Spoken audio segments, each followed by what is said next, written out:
Então, o Bitcoin chegou a bater quase 20.500 dólares hoje. Chegou a bater mais de 5% de alta na máxima do dia.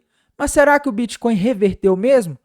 Bem, pessoal, eu estou vendo uma armadilha que está ocorrendo aqui no mercado. Isso pode fazer você perder dinheiro se você não tiver consciência do que está por trás desse movimento de hoje. Se você quer entender o que causou esse movimento de alta hoje e qual a perspectiva para os próximos dias e principalmente no que você deve prestar atenção para entender para onde o mercado vai nos próximos dias, assista esse vídeo até o final. E se você ainda não é inscrito aqui no canal Bitgráfico, se inscreva, porque aqui eu sempre estou compartilhando minhas operações quando eu inicio. Sempre estou compartilhando oportunidades, análises gráficas e notícias que muitas pessoas não mostram por aí, beleza? Então se inscreva, ative o sininho e deixa o like. Quando você interage com o conteúdo aqui do canal, deixando o like ou comentando, o algoritmo vai te mandar os posts. Aqui na área de comunidades do canal, eu sempre posto as novidades e atualizações e às vezes até as operações que eu estou abrindo ou modificando. E se a pessoa não interage com o conteúdo, o algoritmo vai entender que a pessoa não gosta tanto e não vai mandar os vídeos, beleza? Bem, pessoal, então vamos falar da situação do Bitcoin, o que está acontecendo aqui com o nosso queridinho Bitcoin hoje. Algumas pessoas já estão cantando vitória e falando o Bitcoin rompeu a LTB do triângulo, agora vai. Mas, galera, tem duas coisas aí, tá? Primeiro, que ele não fechou, tá? O gráfico diário do Bitcoin só vai fechar hoje, no dia 25 de outubro de 2022, às 21 horas. Enquanto ele não fechar, não dá para dizer que rompeu, tá? E outra coisa, quando ocorre rompimento, o ideal é que esse rompimento ocorra com o candle fechando bem distante da LTB ou da resistência que está sendo rompida. No caso aqui, ele está colado na região, então não dá para dizer que rompeu, tá? Então, essa história de rompimento aí, vocês devem tomar cuidado para não cair em um falso rompimento. Segundo, pessoal, esse padrão gráfico que a gente está vendo aqui, que eu desenhei, já deixei pronto, é um triângulo descendente, um padrão que normalmente indica continuação da tendência de baixa. Se ele é rompido para cima, ou seja, contra a tendência prévia, é um sinal perigoso, indica que existe uma grande chance de haver uma armadilha. Isso a gente viu lá no mês de março no mercado de criptomoedas. Tá? Se a gente for aqui para o gráfico do Bitcoin, ele tinha feito um padrão de continuação, no caso um triângulo simétrico, só que ao invés dele romper esse triângulo simétrico para baixo, inicialmente ele rompeu para cima, fazendo um falso movimento, um falso rompimento. E esses rompimentos contra a tendência que já era de baixa, a gente via que o mercado vinha caindo, eles tendem a ser armadilhas, só para pegar aqueles que se empolgam e saem comprando em qualquer momento. E essas pessoas, se elas não estavam com stop, provavelmente elas ficaram presas aí nesse movimento ou venderam com um grande prejuízo, tá? Então tomem cuidado, mesmo que o Bitcoin romper esse triângulo para cima, esse triângulo é baixista e o rompimento para cima não é confiável nesse contexto. E na minha visão, galera, o que está definindo, o que está mandando nos mercados, que vai definir se o Bitcoin realmente vai iniciar um movimento de alta para ir até os 25, talvez até os 30 mil dólares, é um evento que vai ocorrer essa semana, que eu já vou falar daqui a pouco aqui no vídeo, então continue assistindo. Mas em termos de gráfico, é isso, a gente não tem nenhum padrão gráfico. Se a gente descer até para tempos gráficos menores, não existia nenhum padrão gráfico indicando essa alta de hoje. O mercado simplesmente foi. Na minha visão, essa subida do Bitcoin hoje foi um movimento, mais um daqueles típicos, onde o Bitcoin acompanha bolsas americanas. Se a gente olhar aqui o índice das 500 maiores empresas listadas em bolsas nos Estados Unidos hoje, subiu aí mais de 1%, mais de 1,5%, e ele já vem subindo há vários dias, pessoal. O índice das 500 maiores empresas, o SP500, ele está subindo aí desde semana passada, desde a segunda-feira da semana passada, aliás, desde o dia da reunião do Fed, tá? Que foi, aliás, desde o dia em que foi divulgado a última dado de inflação, o CPI lá dos Estados Unidos, o dia 13 de outubro, que foi uma quinta-feira da outra semana. Nesse dia, a partir desse dia, o mercado começou a subir.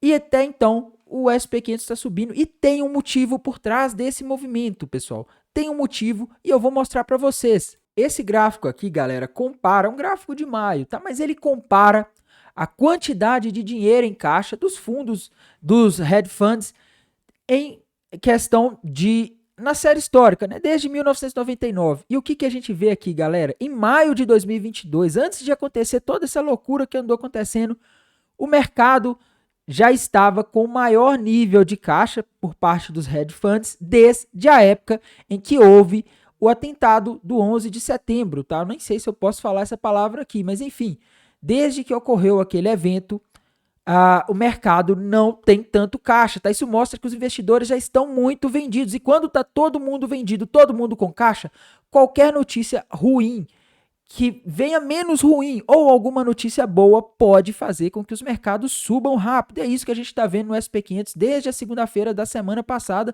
quando o analista do Morgan Stanley falou, olha, pode ser que o SP500 vá a 4.150 pontos. Esse é o alvo dele para o SP500. E se a gente olhar aqui, a gente consegue ver que o SP500 realmente tem um alvo mais ou menos nessa região. Hoje, com essa subida, o índice das 500 maiores empresas listadas em bolsa nos Estados Unidos rompeu para cima um fundo duplo, e o alvo desse fundo duplo está ali na região de aproximadamente 4.040 pontos, tá? Então, meus caros, tem bastante espaço aí para o SP500 subir. O que estava acontecendo nos últimos dias, galera, é que o SP500, as bolsas americanas, já estavam subindo há vários dias e o Bitcoin não reagia, o que estava até um pouco estranho e estava me causando medo, tá? Por quê? Se as bolsas americanas estão subindo e o Bitcoin nem se mexe, nem para cima, aí, meus amigos, pode ser um sinal de que ele está fraco. Mas hoje ele reagiu e mudou um pouco a nossa perspectiva. E, galera, a gente tem todos os mercados muito vendidos, tá? A maioria dos investidores que estão conscientes dos riscos que existem na geopolítica e na economia mundial e no setor financeiro, eles estão líquidos, eles estão em dólar ou em real ou em alguma moeda estável, eles estão buscando segurança. E quando está todo mundo buscando segurança, qualquer comprinha faz o mercado subir, não tem mais pessoas para vender e o mercado está com pouca liquidez, então uma parcela pequena desse dinheiro que está parado, que entra para tomar risco, faz o mercado subir. Era isso que o analista do Morgan Stanley estava falando na segunda-feira, que foi o dia 17 de outubro. Eu até soltei um vídeo falando, esse sinal indica que podemos ter alta nos próximos dias. O Bitcoin não acompanhou inicialmente e agora ele está acompanhando. Na semana passada, inclusive, eu abri uma operação de trade aqui nos 19.500. Meu primeiro alvo era nos 20 mil. Mas o mercado preferiu ir buscar o meu stop na sexta-feira passada, infelizmente, e me tirar da operação e depois subir. Faz parte, o mercado está andando de lado, é assim mesmo. Infelizmente, quando o mercado não está em tendência, fica mais difícil e acontece mais de a gente ter a operação fechada e depois o mercado ir buscar o nosso primeiro alvo. Mas voltando a essa questão de estar com muitas pessoas vendidas, isso não é só nas bolsas americanas. No mercado de criptomoedas a gente também tem isso. E esse indicador Fear and Greed Index mostra isso muito bem. Ele está em 20, ele está demonstrando aqui Extreme Fear, ou seja, medo extremo. Isso mostra que a maioria dos investidores de criptomoedas estão com medo, eles estão preferindo ficar em dólar, eles não estão querendo comprar, e quando vem alguma notícia boa, o mercado sobe rápido. Tainan, mas que notícia boa que fez o mercado subir rápido hoje? E essa notícia veio basicamente da soma de uma notícia que saiu hoje com uma notícia que saiu na sexta-feira passada. Na sexta-feira passada, um jornalista do The Wall Street Journal havia comentado que há rumores lá dentro do Fed, há pessoas dentro do Fed que estão achando que o Fed está indo muito rápido no aperto monetário. Como quem acompanha meu canal aqui já sabe, o que vem causando essa queda nos mercados desde dezembro de 2021 é o aperto, a perspectiva de aperto monetário, a necessidade do Fed de contrair a economia, diminuir a quantidade de dinheiro circulando, principalmente nos mercados, para conter a inflação. E na sexta-feira passada, um jornalista do The Wall Street Journal disse que há informações internas lá do Banco Central americano que alguns dirigentes já estão ficando preocupados com o risco de uma recessão. E aí, hoje, veio o dado de confiança do consumidor relativo ao mês de outubro. Eu tinha falado ontem que esse dado iria sair hoje. Era esperado 106,5 e veio 102. Tainan, o que isso significa? Isso mostra que o consumidor dos Estados Unidos está menos confiante do que os economistas vinham projetando. E nos últimos meses, a gente tinha visto até dados de confiança do consumidor lá nos Estados Unidos vindo até melhores do que o esperado, tá? Então a gente está tendo aí um sinal de recessão. Se a gente está tendo um sinal de recessão e há rumores de que o Fed pode começar a pegar leve em função da recessão, o mercado se animou, o mercado foi buscar risco. A gente tem que lembrar também que a gente está na temporada de balanço e as bolsas americanas que já vinham subindo, subiram, e o Bitcoin hoje resolveu acompanhar por algum motivo, tá? Galera, só que esse dado que saiu hoje pode ter animado um pouco, mas a gente vai ter que ver algumas coisas que vão acontecer nos próximos dias para poder afirmar se essa alta vai continuar. Se as coisas não continuarem acontecendo de forma sincronizada, de forma positiva para os mercados, ou seja, ruim para a economia, tá? O que está sendo ruim para a economia está sendo bom para os mercados. Se a gente não continuar tendo dados mostrando que a economia americana está ruim, pode ser que a coisa azede, tá? Amanhã a gente vai ter alguns dados, vendas de casas usadas nos Estados Unidos relativo ao mês de setembro, vai ser divulgado às 11 da manhã, às 11h30, estoque de petróleo. Na minha visão, são dados importantes, mas não são que vão mexer mais com os mercados nessa semana. Na quinta-feira, galera, a gente vai ter a decisão de política monetária do Banco Central da Europa, tá? E já começa às 9 horas da manhã, isso é muito importante. Depois, a gente vai ter núcleo de pedidos de bens duráveis, dado importante. E, mais importante da quinta-feira, o PIB trimestral dos Estados Unidos. Vai sair às 9h30 da manhã. E, meus amigos, eu vejo quinta-feira como um dia de mercado mais volátil, tá? Se a gente tiver um PIB pior do que o esperado um crescimento de 2,4%, é bom, tá? PIB fraco, economia dos Estados Unidos fraca, é bom para os mercados. Por quê? Porque os mercados começam a entender que o Fed vai ter que pegar mais leve e, consequentemente, tirar menos liquidez, o que ajuda os mercados. Então, a gente vai ter essas informações importantes vindas da Europa e dos Estados Unidos. Quinta-feira já deve ser um dia conturbado. E, para mim, o mais importante, que pode causar uma grande armadilha no mercado, é o que vai ser divulgado na sexta-feira, dia 28 de outubro. Às 9h30 da manhã, a gente vai ter a divulgação do núcleo de índice de preço, o PCI. Galera, esse dado, o PCI, é o dado de inflação que o Fed mais olha. A gente teve o CPI lá no dia 13 de outubro, que foi uma quinta-feira, e ele já assustou os mercados, tá? Mas o CPI não é o dado que o Fed mais olha. Se vocês olharem, assistirem as reuniões do Fed, as atas do FONC, né? Se vocês verem o que eles divulgam, eles sempre deixam claro, o que eles olham mais é o PCI, tá? Que é o de despesas com gastos pessoais. Então, galera, o mercado inteiro está esperando isso. O mercado pode estar subindo hoje, mas se a inflação dos Estados Unidos vier acima do que o mercado está esperando na próxima sexta-feira, meus amigos, vai ser difícil o mercado continuar seguindo essa narrativa de que o Fed pode pegar mais leve, porque o objetivo do Fed hoje é combater a inflação. Se a inflação mostrar que ela está mais forte do que eles estão esperando, coisa que já vem acontecendo aí nos últimos 12 meses, aí, meus amigos, não vai ter jeito, vai ser difícil o mercado continuar otimista. E, principalmente, pessoal, o que o mercado está começando a especular? Está começando a especular que talvez até mesmo em novembro, na reunião que a gente vai ter no dia 2 de novembro, que vai ser feriado de finados aqui no Brasil, o mercado está especulando que talvez o Fed dê 0,5%, tá? Já estava precificando 0,75%, mas se esse dado de inflação vier acima do esperado, aí, meus amigos, rezem, porque vai ser difícil para os mercados ficarem otimistas. E lembre-se, pessoal, se nós tivermos um dado de inflação acima do esperado mais uma vez, ele vai estar vindo com o Bitcoin na casa aqui dos $20 mil. Não vai ser como aquele outro que veio lá em setembro, que veio no início, na casa dos 21, não vai ser como o de junho, que derrubou os mercados de criptomoedas, que veio na casa dos 30, tá? Se ele tiver que cair, se o Bitcoin tiver que cair, ele vai cair da casa dos 20 para sabe-se lá onde.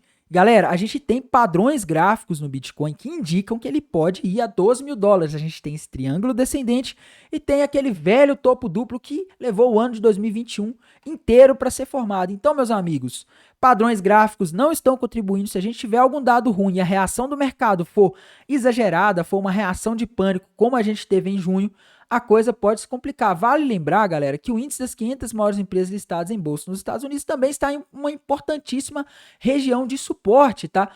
Então, meus amigos, esse rally, essa subida que as bolsas americanas e até mesmo o mercado de criptomoedas está dando hoje, pode ser aí uma chuva de verão, pode ser uma armadilha, pode ser o famoso rally de bear market. A gente sabe que nas tendências de baixo, o mercado ele não vai cair no reto, ele cai fazendo topos e fundos cada vez mais baixos. E a gente vai vendo os topos e os fundos ficando cada vez em níveis mais baixos. E essa subida que o mercado está dando pode ser um topo mais baixo que ele está fazendo e não necessariamente uma reversão. Isso tudo, para a gente ter essa certeza, vai depender desse dado de inflação que a gente vai ter na próxima sexta-feira, dia 28, e principalmente do que vai ser decidido na próxima reunião do dia 2, na semana que vem, daqui a uma semana, na próxima quarta-feira, vamos ter a decisão da taxa de juros do Fed. Nós vamos ter falas de dirigentes do Fed, o mercado está muito ansioso para saber, será que vai acelerar? A gente tem visto dados de inflação vindo acima do esperado, tá? Essa subida, como eu venho dizendo para vocês, como o próprio analista do Morgan Stanley vinha falando, é aí um rally de bear market, tá? O mercado está subindo, por quê? Porque tá todo mundo vendido. E aí nós temos a temporada de balanço lá nos Estados Unidos, que faz os investidores especularem mais. A gente teve bons resultados de muitas empresas importantes, mas a gente vai saber a verdade na sexta-feira. Tainan, mas o que está acontecendo? Hoje o DXY caiu 1%, né, o índice da moeda dólar, e o real aqui no Brasil se desvalorizou frente ao dólar. O dólar aqui no Brasil fechou com 0,17% de alta frente ao real, enquanto o dólar caiu frente às outras moedas do mundo. Por que que o real está desse jeito? Galera, ontem eu falei isso, teve gente até se desinscrevendo do meu canal. Mas o que está acontecendo, pessoal? É que a gente está tendo uma tensão pré-eleição, tá? O mercado está ansioso para o que vai acontecer, o desfecho da eleição. O mercado, galera, ele não gosta de incerteza. A gente tá com os dois candidatos, eu sei que tem gente que não acredita em pesquisa e tal, mas pesquisas respeitadas estão mostrando que os dois candidatos estão praticamente empatados, tá? E o mercado quer saber qual que vai ser o desfecho. Essa última semana é a última semana de uma eleição extremamente polarizada, uma eleição onde estão acontecendo coisas que não são comuns em eleições, pelo menos dos últimos, vamos dizer assim, desde que o Brasil passou pelo processo de redemocratização, estão acontecendo coisas que não eram comuns de serem vistas em eleições, tá? A gente está tendo um nível de tensão elevado, a gente está tendo uma discussão que assusta os mercados por parte dos dois políticos, e o mercado não gosta de risco, tá? Eu vejo que até sexta-feira, e talvez até o dia da reunião do Fed, pode ser que o mercado queira fugir de Brasil. Por quê, galera? A gente viu isso na última eleição, tá? Foi lá no dia... A última eleição, o primeiro turno, né? Foi lá no dia 27 de setembro, se eu não me engano. Enfim, eu acho que foi no dia... Deixa eu ver... Eu não tô me lembrando aqui, tá? Eu acho que foi no dia... esqueci. Foi no final do mês de setembro, se eu não me engano, foi no dia 31. Eu acho que setembro nem tem dia 31, mas enfim. Foi no sábado, dia 1º de outubro, na verdade, né? Que foi Não, foi no dia 2. Enfim, desculpe, pessoal, a confusão. Minha memória não tá lembrando muito bem, tá? Mas o que aconteceu, galera? O dólar aqui no Brasil, ele subiu, o real... O dólar tá valendo R$5,40 aqui no Brasil na véspera da eleição. Por quê? Porque as pessoas estavam tentando fugir de risco. Olha, não sei o que vai acontecer nessa eleição, vou sair, vou comprar dólar e vou esperar. E aí no dia seguinte, na segunda-feira lá, dia 3 de outubro, quando o mercado abriu, o dólar caiu forte aqui no Brasil, caiu quase 5%, pessoal. Por quê? Porque os investidores viram que as coisas ocorreram de forma tranquila e o mercado gostou do resultado ali da eleição e as pessoas voltaram a se expor ao real, tá? Mas, nesse final de semana, nós vamos ter aí investidores novamente procurando se proteger. E lembrando, pessoal, na semana que vem, no dia 2 de novembro, a gente vai ter a reunião do Fed, é uma das reuniões mais importantes, porque a gente está tendo aí o mercado comprando uma narrativa de que talvez o Fed pegue leve, mas tem uma questão, galera.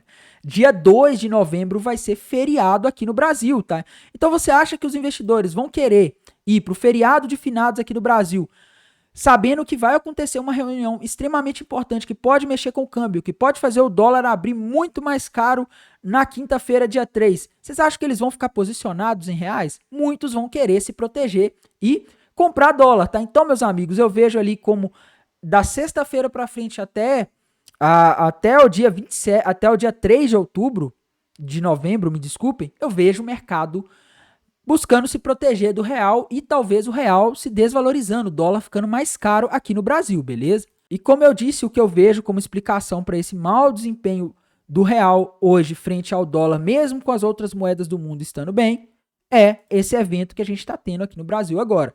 Bem, galera, Ethereum chegou a bater hoje mais de $1.500. E aí, Tainá, Ethereum reverteu?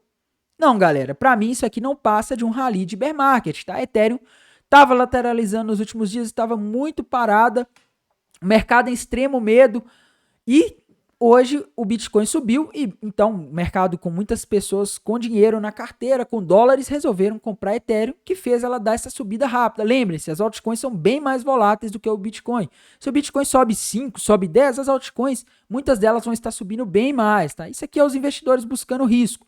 Mas não quer dizer que as coisas mudaram e não é só para a alta da Ethereum, pessoal. Para mim isso é uma alta aqui que não tinha, pelo menos na minha visão, não era uma alta muito óbvia, tá? Era uma alta bem perigosa para tentar se posicionar apostando nela.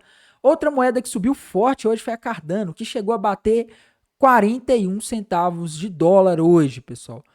Mas e aí, Tainan? A Cardano reverteu a tendência? Não, não reverteu, galera. Como eu disse para vocês, ela segue aí tendo rompido um padrão baixista, no caso um triângulo descendente, cujo alvo está na região dos 20 centavos, e esse movimento aqui tem tudo para ser um famoso pullback, onde ela rompe, volta para retestar e depois volta a cair, tá? Então, na minha visão, é isso, não estou conseguindo ver. Acho que tanto a Cardano, quanto o Bitcoin, quanto todos os ativos do mundo vão depender da inflação dos Estados Unidos na sexta, mas a tendência gráfica aqui para mim continua de baixa, então, na minha visão, isso aqui pode ser uma oportunidade para quem não estava em short entrar. A minha posição short na Cardano segue aberta, beleza?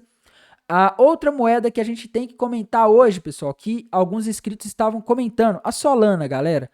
A Solana hoje também deu uma subida forte, tá? Mas será que a Solana reverteu? Não, não reverteu. A gente vê aqui que no caso da Solana, temos uma cunha ascendente rompida para baixo. Embora ela tenha subido bastante hoje, chegou a bater mais de 32 dólares, ela continua com viés baixistas, continua em uma tendência de baixa, a gente vê aqui claramente topos e fundos mais baixos, e continua com alvo lá na região dos 20 dólares, que é o suporte mais importante que ela teve no início ali de 2021, beleza? Então, Solana com tudo aí para ir buscar os 20 dólares nas próximas semanas e meses, só está faltando um motivo. Bem, pessoal, sobre o mercado de criptomoedas é isso, acho que essa alta das altcoins hoje foi aí um típico rally de bear market e a gente só vai saber de verdade o que vai acontecer na sexta-feira. Quem se posicionar antes disso sem stop ou muito alavancado está correndo um grande risco de cair numa armadilha e perder bastante dinheiro, beleza? No mais, galera, desejo a vocês uma ótima noite, uma boa terça-feira, um bom descanso e bons negócios. Até mais, tchau!